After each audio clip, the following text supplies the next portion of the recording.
Queen Velthara stood at the tall windows of her throne room and watched the human ship descend through the clouds.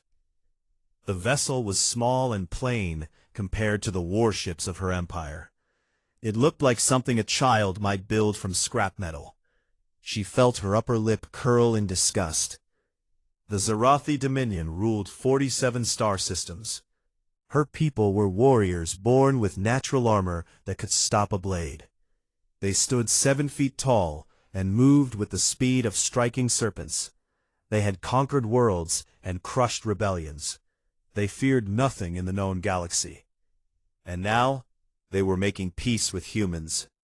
Velthara turned away from the window as her chief advisor entered Barum. Krathval was old by Zarathi standards. His green scales faded to a dull gray, but his mind remained sharp. "The human delegation has landed, my queen," he said with a bow. "They will arrive within the hour." "Tell me again why we are doing this." Her voice was cold. Krathval clasped his hands behind his back. The humans control 17 resource worlds in the outer systems. Their technology is crude but effective. More importantly, they breed quickly, and they are everywhere. A war with them would be costly. An alliance serves us better. An alliance sealed by marriage. Velthara spat the word like poison. They want me to take a human consort, a pet to follow me around and remind everyone of our friendship. It is a common practice among many species, my queen. The humans suggested it themselves. They see it as a sign of trust. They see it as a way to put one of their own inside my palace. Velthara walked to her throne and sat down heavily. "What do we know about this human they are sending?" Krathval pulled out a small data screen. "His name is Cole Bennett. He is 34 years old by their counting. He served in their military for 15 years before becoming a diplomat. He speaks 4 languages, including basic Zarathi. He has no living family." Pause. "A soldier turned diplomat," Velthara said. "Interesting. Is he dangerous?" Krathval made a sound that might have been a laugh. "My queen, he is human. Their bones break like dry sticks. Their skin tears like paper. They cannot see in the dark or hear beyond a narrow range. They tire after minimal exertion and require sleep for 1/3 of their lives. The most dangerous thing about this human is perhaps his ability to bore you to death at formal dinners." Velthara allowed herself a small smile. "Very well. Bring him to me when he arrives. Let us see what the humans consider worthy of a queen." The human delegation arrived exactly on time. There were 5 of them, led by an older woman with gray hair and sharp eyes. But Velthara's attention went immediately to the man who walked slightly behind her. Cole Bennett was tall for a human, though still shorter than any adult Zarathi. He had brown hair cut short and gray eyes that seemed to take in everything without appearing to look at anything. He wore simple, dark clothing that fit him well. His face was calm and showed nothing. He walked differently than the other humans, Velthara noticed. The diplomats moved with nervous energy, their eyes darting around the throne room, impressed and intimidated by the Zarathi architecture. Cole walked like he was taking a stroll through a familiar garden. His steps were measured and quiet. His hands hung loose at his sides. The older woman stepped forward and bowed. "Queen Velthara, I am Ambassador Patricia Wells. On behalf of Earth and all human territories, I thank you for this audience. May this be the beginning of a long friendship between our peoples." Velthara nodded once. "Your words are welcome, Ambassador. I understand you have brought a gift for me. May I present Cole Bennett, who has volunteered to serve as your consort and as a living symbol of the bond between our peoples." Cole stepped forward and bowed. It was a proper Zarathi bow, she noticed. He had studied their customs. "Your Majesty," he said. His voice was quiet and even. "I am honored to be here. I hope to serve you well and to represent my people with dignity." Velthara studied him for a long moment. He met her gaze without fear, but also without challenge. He simply waited. "You understand what this arrangement means," she said finally. "You will live in my palace. You will attend ceremonies at my side. You will be seen by my people as my chosen companion, even though we both know this is politics and nothing more." "I understand completely, Your Majesty. You will have no power here, no authority. You are a symbol and nothing more. Does this bother you?" Cole's expression did not change. "I am here to build a bridge between our peoples, Your Majesty. If standing quietly at your side accomplishes that goal, then I am content." Velthara leaned back in her throne. She had expected the human to be nervous, eager to please, perhaps desperate to prove himself. This calm acceptance was unexpected. "You were a soldier," she said, "for 15 years. Now you are willing to stand around at parties and smile at dignitaries. That does not seem like a natural progression." "I have done enough fighting, Your Majesty. I prefer peace now." Something flickered in his gray eyes when he said it. Something old and tired. Velthara filed it away for later consideration. "Very well," she said. "Krathval will show you to your quarters. The formal ceremony will take place in 3 days. Until then, you may explore the palace and its grounds. Do not enter any restricted areas. Do not touch anything that looks important. And do not expect me to entertain you." Cole bowed again. "Of course, Your Majesty. Thank you for your hospitality." As he followed Krathval out of the throne room, Velthara watched him go. He moved quietly, she noticed again, almost silently. For a species with no natural stealth abilities, it was unusual. Ambassador Wells cleared her throat. "I hope you will find Cole satisfactory, Your Majesty. He is one of our finest." "He seems very ordinary to me," Velthara said. Ambassador Wells smiled in a way that Velthara did not quite understand. "Yes," she said, "he does seem that way, doesn't he?" The ambassador bowed and took her leave. Velthara sat alone in her throne room, thinking about the strange human with the quiet eyes. He was unremarkable in every way, soft, fragile, mortal. He would stand at her side and smile and say the right things and mean nothing. She had expected to feel insulted by the match. Instead, she felt only a vague curiosity. What kind of man volunteers to become a symbol? What kind of soldier chooses to spend his days at ceremonies and dinners? She decided it did not matter. He was a human. He was temporary. He was nothing. 3 months later, she would learn how wrong she was. 3 months passed like water through open fingers. Cole Bennett settled into palace life with an ease that surprised everyone, including himself. He attended ceremonies and stood at Velthara's side. He smiled at dignitaries and made small talk with nobles who barely hid their contempt for his species. He learned the names of every servant and guard in the palace. He walked the gardens in the early mornings and read Zyrothi poetry in the evenings. Velthara rarely spoke to him beyond what protocol required. When she did, her words were short and cold. She looked at him the way one might look at a piece of furniture that came with the rune. He was there, and she accepted his presence, but she did not see him as a person. Cole did not mind. He had not come here expecting friendship or respect. He had come because someone needed to come, and he had nothing left to lose. His wars were over. His friends were dead or scattered. Earth felt like a memory of a memory. Here, at least, he had a purpose. Here, at least, he was useful. He spent his free time watching and learning.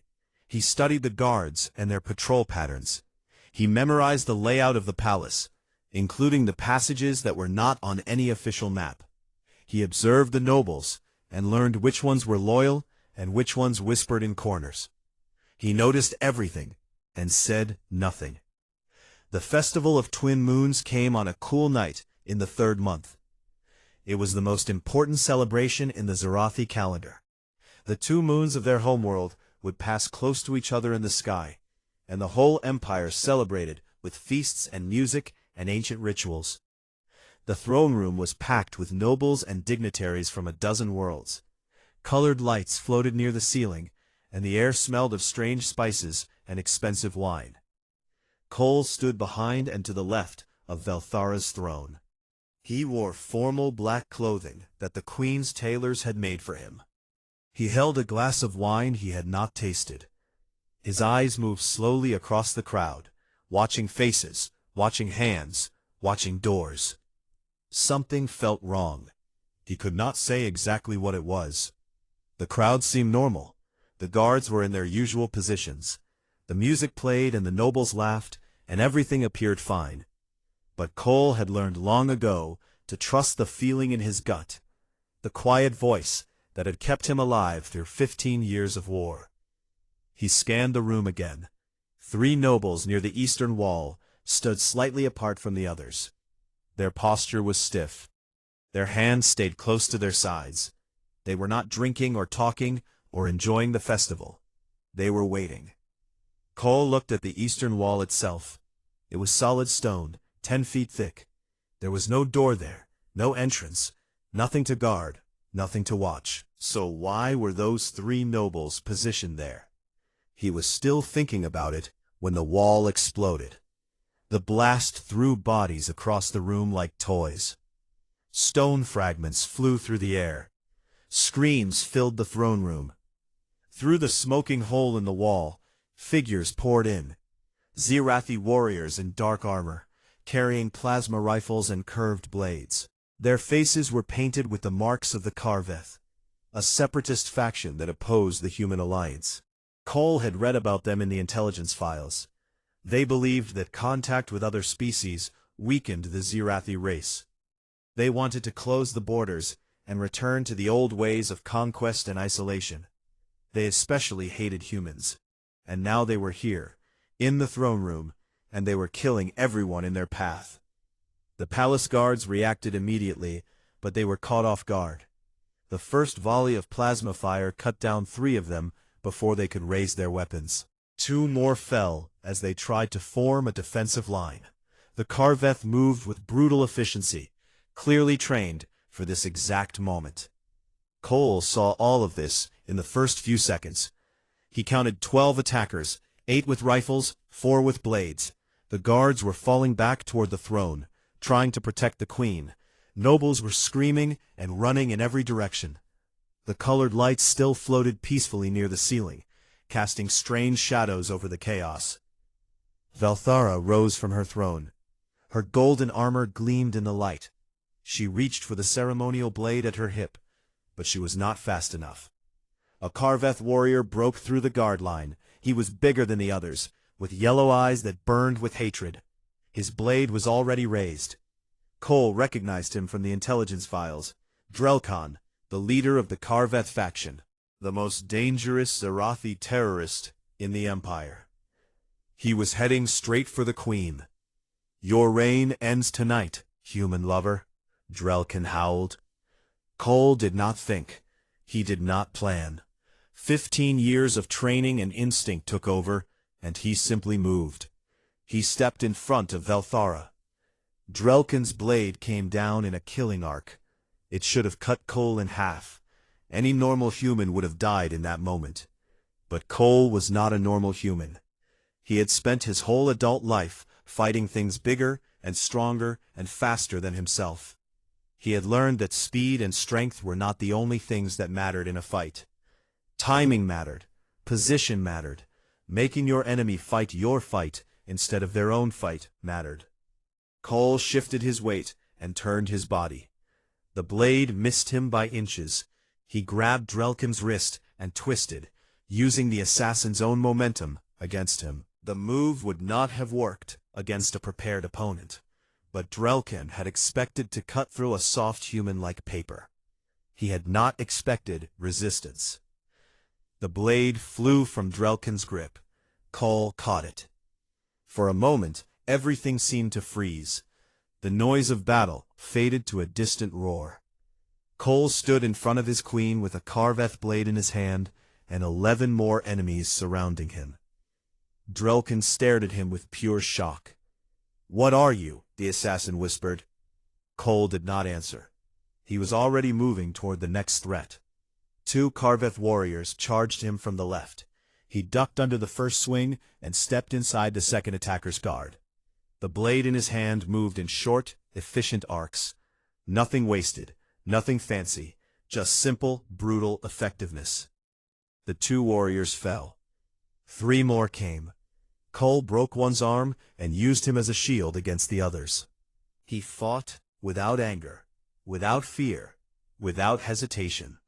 He fought the way he had been trained to fight all those years ago, before he became a diplomat, before he chose peace. He fought like a human, and the Karveth, for all their strength and speed and natural armor, had never faced anything like him. Velthara had seen many battles in her life. She had watched her finest warriors fight and die. She had studied combat techniques from 100 worlds. She thought she understood what it meant to be a fighter. She understood nothing. The human moved through the Karveth warriors like smoke through an open room. He was not faster than them. She could see that clearly. Her eyes tracked movement with perfect precision. And Cole Bennett was definitely slower than his attackers. His reactions came a fraction of a second after theirs. His strikes had less power. His body was soft where theirs was armored. And yet he was winning. It made no sense. Everything she knew about combat told her that the human should already be dead. The Karveth were elite fighters, trained from childhood in the killing arts. They had every advantage: speed, strength, armor, weapons. Cole had nothing but a stolen blade and his strange, patient eyes. But those eyes saw everything. A Karveth warrior lunged at Cole with a vibroblade. The attack was fast and precise, aimed at Cole's throat. Any Zarathi would have tried to block it or dodge backward. Cole did neither. He stepped forward, into the attack, turning his body so the blade passed harmlessly over his shoulder. His own blade came up in the same motion and found the gap between the warrior's chest plates. The warrior fell. Cole was already turning to face the next threat. Velthara watched him and slowly began to understand. He knew where they would attack before they attacked, not through speed or instinct, but through understanding. He read their bodies the way a scholar reads a book. He saw the tension in their shoulders, the shift of their weight, the direction of their eyes. He knew what they would do because he understood how they thought. And he used that understanding to destroy them. Two warriors came at him from different angles. Cole positioned himself so that one blocked the other's line of attack. The first warrior had to adjust his strike, and that adjustment cost him half a second. Half a second was all Cole needed. He disabled the first warrior and used his falling body to trip the second. Another warrior swung a heavy blade in a wide arc that would have cut Cole in half. But Cole was no longer there. He had dropped low, below the swing, and his own blade found the warrior's knee joint. The warrior screamed and fell, and Cole finished him without hesitation. Velthara realized she had stopped breathing. The remaining Karveth began to hesitate. They circled Cole warily, no longer rushing in with confidence. They had expected to kill a soft human in seconds. Instead, 4 of their brothers lay dead or dying on the throne room floor. Drelkan, the leader, pushed himself up from where Cole had thrown him. His yellow eyes blazed with fury and something else, fear. "What manner of creature are you?" he demanded. "Humans are weak. Humans are nothing. You should be dead." Cole did not answer. He simply watched Drelkan with those calm gray eyes, the stolen blade held ready at his side. Blood dripped from cuts on his arms and face. His breathing was heavy. He was clearly tired, clearly injured, but he showed no sign of stopping. "Kill him," Drelkan ordered his remaining warriors. "All of you at once. Now." 5 Karveth attacked at the same time. Valthara saw what happened next, but her mind struggled to process it. Cole moved in a continuous flow, never stopping, never pausing, always in motion. He did not try to block their attacks. He redirected them. He used their strength against them, their speed against them, their very aggression against them. One warrior swung at Cole and missed, his blade striking another warrior instead. Cole was already past them, his own blade finding gaps in armor, severing tendons, disabling limbs. He was not trying to kill them, he was trying to stop them. He made them unable to fight, then moved on to the next threat. It was brutal and efficient, and absolutely terrifying. Drelkan backed away, his confidence completely shattered. He had never seen anything like this. No one in the galaxy had ever seen anything like this. This was not normal combat. This was something else entirely. Finally, only Drelkan remained standing. The other Karveth lay scattered around the throne room, groaning in pain or silent in death. Cole stood in the middle of them, covered in blood that was mostly not his own. His chest heaved with exhaustion, but his eyes remained steady. "Yield," Cole said quietly. His voice was calm, almost gentle. "It is over." Drelkan looked at his fallen warriors. He looked at the human who had defeated them. Then he screamed with rage and charged, drawing a hidden knife from his belt. Cole sidestepped the charge and struck once. Drelkan fell and did not get up. Silence filled the throne room. Cole turned and looked at Valthara. His face was pale with exhaustion and pain. Blood ran from a dozen small wounds, but his eyes were still calm, still patient, still watching everything. "Are you hurt, Your Majesty?" he asked. Valthara opened her mouth to speak, but no words came. She had just watched a single human defeat 12 of the most dangerous warriors in her empire. She had just seen everything she believed about his species proven completely wrong. "How?" she finally managed. "How did you do that?" Cole looked down at the blade in his hand, then let it fall to the floor with a clatter. "Training," he said simply. "A lot of training." Behind them, the palace guards finally regained control of the situation. Reinforcements poured through the doors. Medics rushed to tend to the wounded. The chaos of battle gave way to the chaos of aftermath. But Valthara barely noticed. She could not stop staring at the human who had just saved her life. He had called himself a symbol. He had said he was content to stand quietly at her side. He had accepted her dismissal and her coldness without complaint. And all that time, this is what he had been. Not a diplomat, not a symbol, not a weak and fragile creature to be tolerated.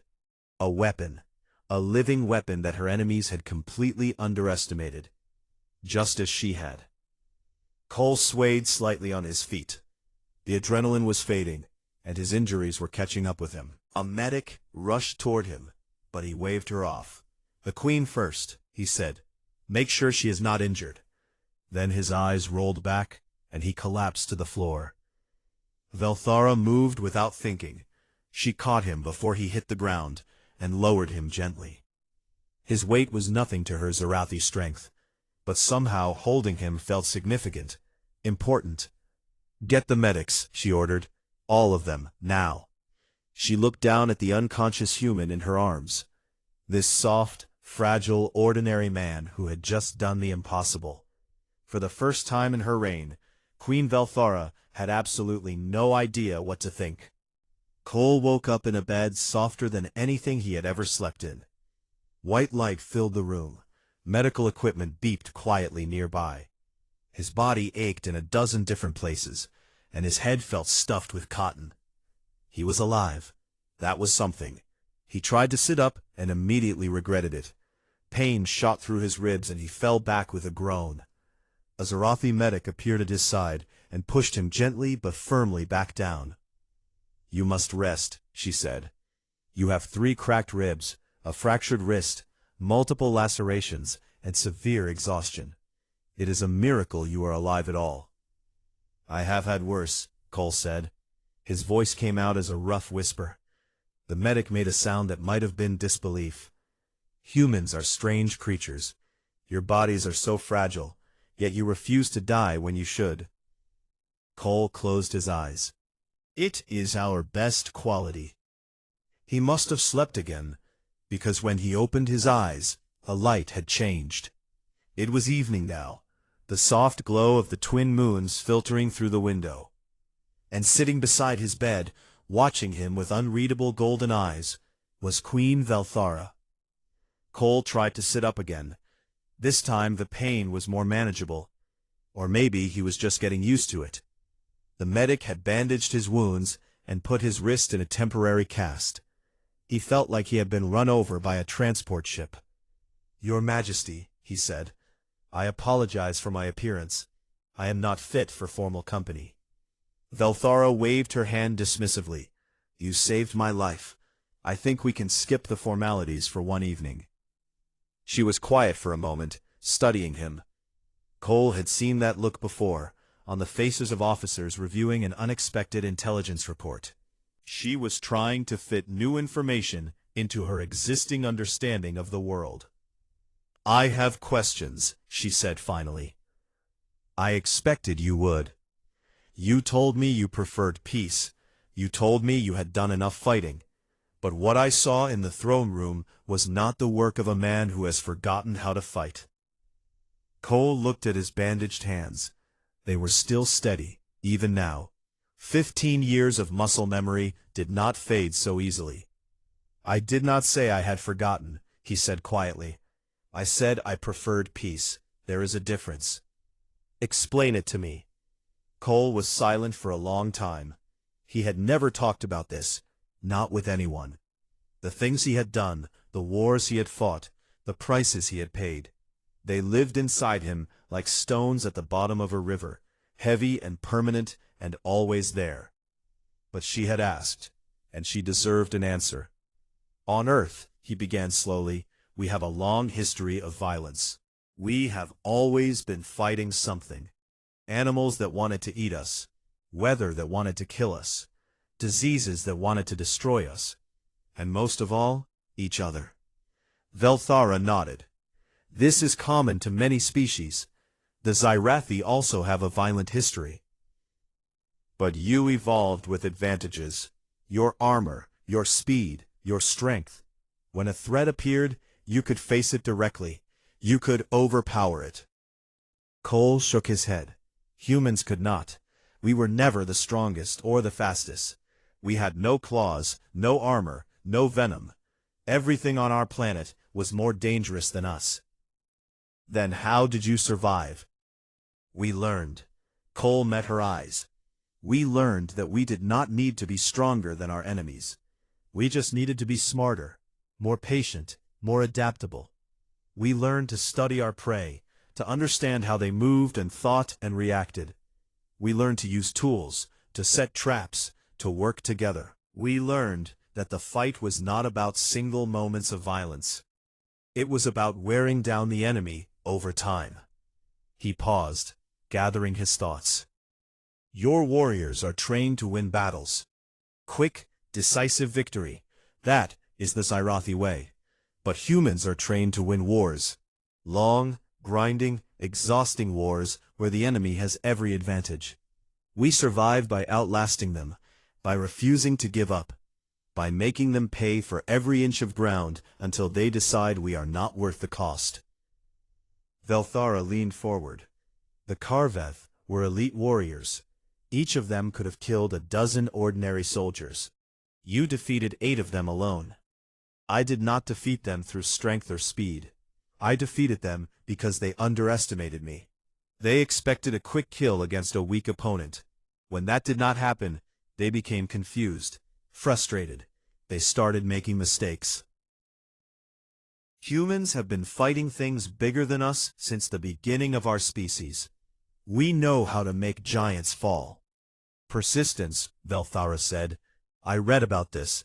Your ancestors would chase prey for days, walking steadily while the animal ran and rested and ran again. Eventually the prey would collapse from exhaustion, and your ancestors would catch it." Persistence hunting. Yes, We are not fast, but we do not stop. We do not give up. We keep coming, no matter how many times we are knocked down. Cole's eyes grew distant. There is a word in my language, spite. It means continuing to fight even when you have no reason to, simply because you refuse to let the enemy win. That sounds exhausting. It is, but it works. Cole looked at her directly. Your warriors trained to be predators, fast, powerful, deadly. Humans trained to survive predators. We learn to read their movements, predict their attacks, use their strength against them. We learn that patience is a weapon and endurance is armor. Velthara sat back in her chair. Her expression had changed during his explanation. The confusion was gone, replaced by something that might have been respect. You have been hiding this, she said, all these months, playing the quiet diplomat while carrying a warrior inside you. I was not hiding it. You simply never asked. Cole shrugged, then winced at the pain in his ribs. Besides, I meant what I said. I do prefer peace. Fighting is terrible. Killing is terrible. I have seen enough death to last several lifetimes. But when peace is not an option, when the people I am sworn to protect are in danger, then I will do what is necessary. Even against impossible odds. Especially against impossible odds. That is when it matters most. Velthara was quiet for a long moment. The twin moons had risen higher, casting silver light across the medical room. Somewhere in the palace, servants were cleaning up the damage from the attack. Life was continuing, as it always did. I owe you my life, Velthara said finally, and I owe you an apology. I treated you as less than you are. I dismissed you because of what your species lacks, without considering what it possesses. Cole shook his head. You treated me as I presented myself. The fault is mine for not being more honest. Why weren't you? Why hide your true nature? Cole looked at the ceiling. Because I wanted to be more than a weapon. I have been a soldier my whole adult life. I came here hoping to be something else. Something that builds instead of destroys. Velthara stood. She moved to the window and looked out at the moons. Perhaps, she said quietly, you can be both. Cole did not answer. He was not sure she was right. But for the first time in a very long time, he felt like maybe there was hope. The weeks after the attack passed slowly. Cole healed faster than the Zarathi doctors expected, which surprised them, until they learned that humans had evolved to recover quickly from injuries. On Earth, a wounded human who could not move was a dead human. Natural selection had favored those who could bounce back. Cole used his recovery time to catch up on reading. The palace library was enormous, filled with histories and philosophies from across the Zarathi Empire. He read about their wars and their heroes, their failures and their triumphs. He began to understand the people he had married into. Meanwhile, Velthara began to understand him. She visited him every day during his recovery. At first, the visits were short and formal, a queen checking on the health of her consort. But gradually they grew longer. She asked him questions about Earth, about human history, about the wars he had fought. She listened to his answers with genuine interest. Cole told her about the trenches of the border wars, where human soldiers held positions for months against enemies with superior technology. He told her about the jungle campaigns, where small teams survived by knowing the land better than anyone else. He told her about the siege of New Phoenix, where 10,000 humans held a city against an army of 50,000 for 6 weeks until reinforcements arrived. Velthara had never heard such stories. In Zarathi history, battles were decided quickly by strength and ferocity. The idea of a war lasting months or years, of victory through exhaustion rather than domination, was foreign to her. Your people are strange, she said one evening, sitting in the chair beside his bed. You turn your weaknesses into strengths. You make patience into a weapon. We had no choice, Cole replied. We could not compete with claws and armor. So we competed with endurance and ingenuity. And you won. We survived. Sometimes, that is the same thing. When Cole was finally allowed to leave the medical wing, he found that everything had changed. The palace staff treated him differently now. Servants who had once ignored him bowed respectfully. Guards who had barely acknowledged his presence now saluted as he passed. Even the nobles who had whispered behind his back now spoke to him with careful politeness. Word of his fight had spread throughout the empire. The story grew with each telling. Some versions claimed he had killed 20 Karveth warriors. Others said he had moved so fast that the eye could not follow. A few insisted that humans had secret powers they had been hiding from the galaxy. Cole tried to correct the exaggerations when he could, but it was like trying to hold back a river with his hands. The legend was already growing beyond his control. More troubling was the intelligence that followed the attack. Krathval briefed them both in the Queen's private chambers, his old face grim. The Karveth were not acting alone, he said. They had help from inside the palace. We have identified 3 nobles who provided information about the security arrangements. They have been arrested and are being interrogated. Will there be more attacks? Veltara asked. Almost certainly. The Karveth are weakened but not destroyed. And there are other factions who oppose the human alliance. They will see this failure as a setback, not an ending.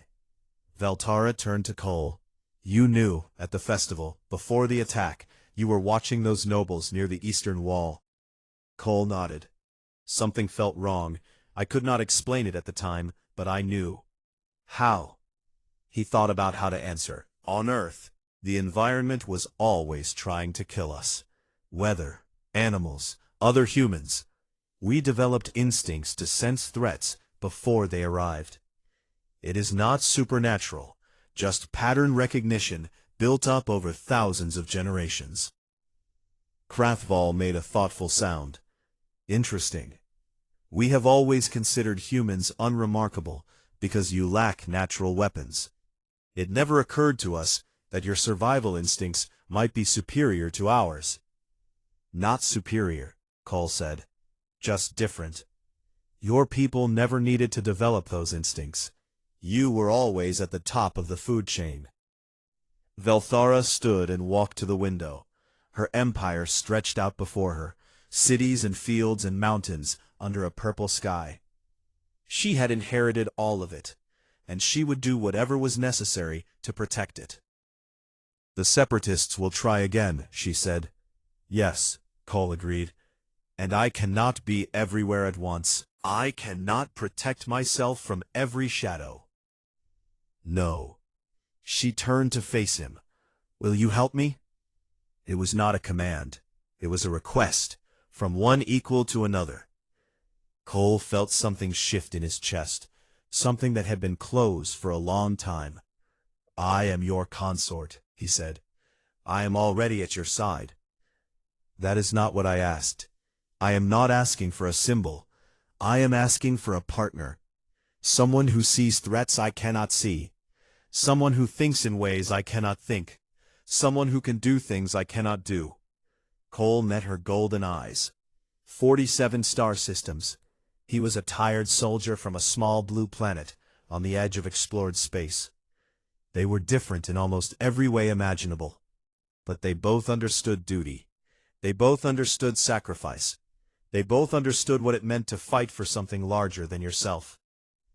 I will stand with you, Cole said quietly. Whatever comes. It was the first real smile he had ever seen from her. It transformed her face, making her look younger and somehow more real. Then let them come, she said. Let all of them come. The queen of the Zerathi Dominion and her human consort will be ready. Cole returned her smile. For the first time since he had arrived on this world, he felt like he belonged. He had spent his whole life fighting other people's wars. He had killed and bled and suffered for causes he barely believed in. He had come to this alien empire expecting to fade quietly into the background, a symbol and nothing more. Instead, he had found something he thought he had lost forever. Purpose, meaning, a reason to keep going. and perhaps, in time, something more than that. Velthara moved to stand beside him at the window. They looked out at the Empire together, human and Zarathi, different in every way, but united in purpose. My advisors thought I was foolish to accept a human consort, Velthara said. They thought your species had nothing to offer us. And now?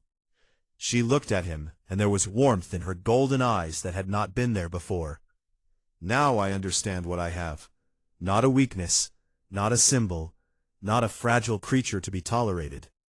She placed her hand over his, her armored scales warm against his soft skin. I have a human, and that, it turns out, is worth more than all the warriors in my empire. Cole laced his fingers through hers. Outside, the twin moons were rising over the mountains. I told you, he said. We are stubborn. It is our best quality. Velthara laughed, a sound like silver bells. Yes, she agreed. It truly is. The queen and her consort stood together as night fell over the Dominion. There would be more battles ahead, more enemies, more dangers. The road would not be easy, but they would face it together. Human stubbornness and Zarathi strength, united against whatever the galaxy might throw at them. And somewhere in the shadows, the enemies of the throne looked upon what they had created and felt, for the first time, a cold whisper of fear. They had tried to destroy the human alliance. Instead, they had forged something far more dangerous. They had made the queen realize what she had, and that, in the end, would be their undoing.